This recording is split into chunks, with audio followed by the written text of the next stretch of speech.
The woodlot consists of 5 lots, group of 3, and then there's Crab Lumber has a lot in the middle, and then 2 to the north of that, totaling about 485 acres or so.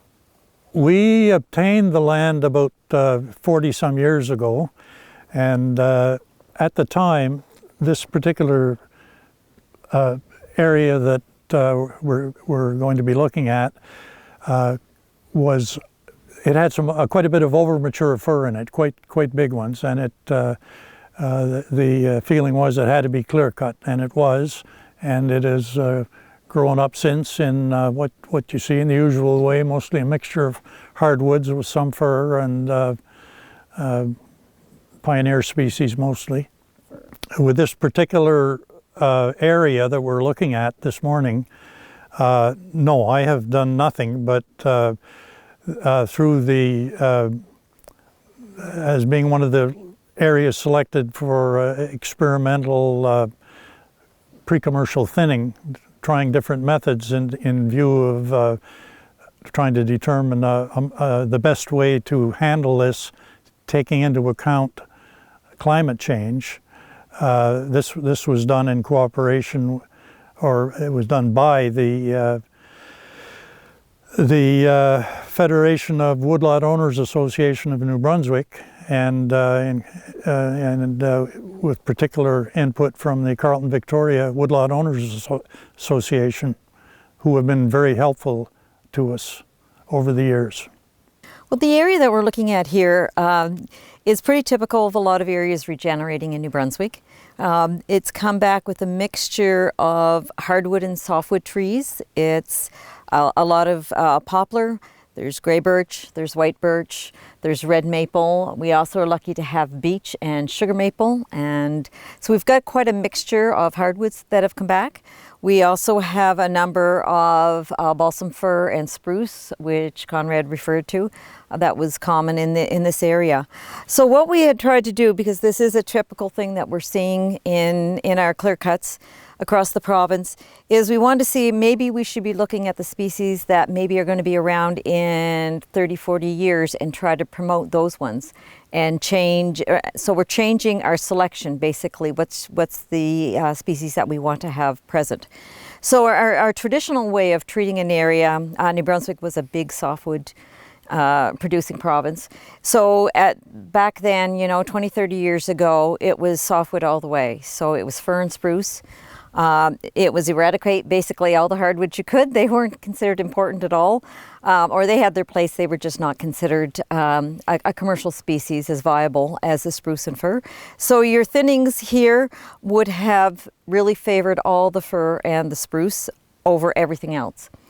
But we do realize that with the climate warming and things changing, that we're seeing a decline in our balsam fir. It's already started in the southern part of the province, and it's not growing as well. Now we're a little farther up on the province here. I don't think Conrad has seen the things change as quickly, but it's the same idea will happen here. And so with the traditional thinning, we would space the area out and we'd favor all the softwood we could. And after that, you would leave some of the hardwoods left, just as fillers, basically.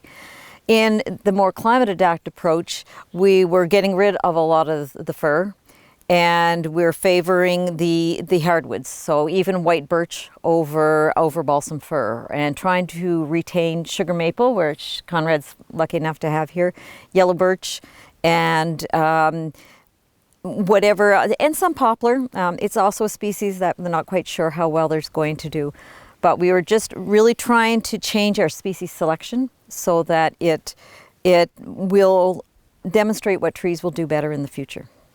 We have a management plan, and we'll intend to follow it the best we can, but we manage it.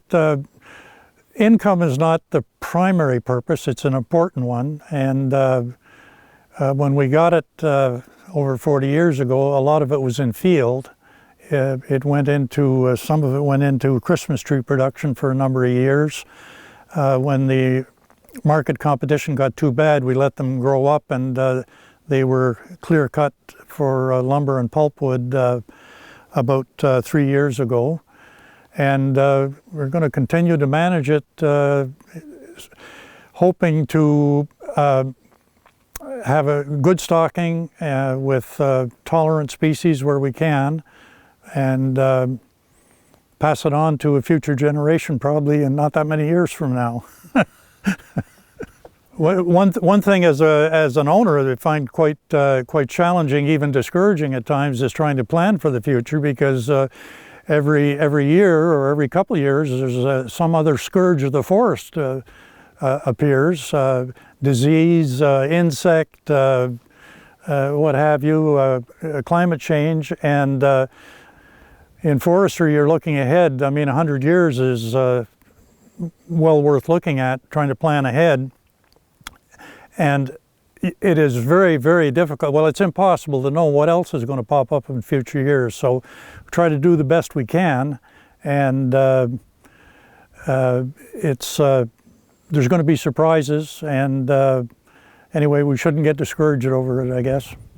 One thing we're hoping to see through the thinning and the drone footage is that we should be able to be picking out the spruce and the fir that are left in the traditional area. We were also spacing things out a little bit wider there, trying to get a larger diameter growth quicker. In the hardwoods, hopefully, we're hoping that it'll really show up that there's no, you don't see the softwoods at all standing up. The leaves aren't on the trees yet. And that we're leaving the spacing a little bit closer, and that's just to encourage the hardwoods to grow taller sooner and then put on the diameter growth. So there should be a difference. And Conrad's comment about we don't know what's coming is very important. We're seeing new species, diseases coming in. We're seeing new insects coming in. And by trying out these different, having different areas, we can watch them over the years to see what becomes more susceptible than others. And unfortunately, in forestry, your rotation period is so long. In agriculture, you've got a year and you can see what's happening, or the plants can adapt over a couple of years, but 40, 50, 60, 70 years in forestry makes it a little bit harder for trees to adapt to the change that's going on. So, or to build up a resistance against a disease or an insect, so it becomes a little bit more of a challenge. And as we said, just doing our best bet and trying to guess what might be coming and keeping up on the current research.